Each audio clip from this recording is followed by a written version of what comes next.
طاقت دے چې باطل ترې تښتېدلی دی قرآن هغه طاقت دی چې باطل ترې تښتېدلی دی څنګه چې تیاره تښتي د نور د راختو سره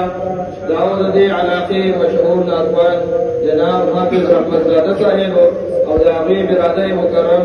قاری یونس رحمان صاحب چې موږ او تاسو ته په بهترین انداز کې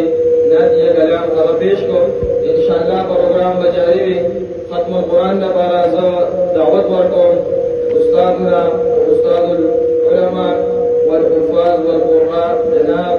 قاری علی رحمان صاحب دامت برکاتهم العالیه چې هغوی دغې ماشومانو ته ختم القرآن وکړي دلته څلور ماشومانو ختمونه کړي دي هغې کې آصف خان بن خالد رحمان صحیب خان بن عرفان خان عادل بن فرمان الله سنان بن فیض محمد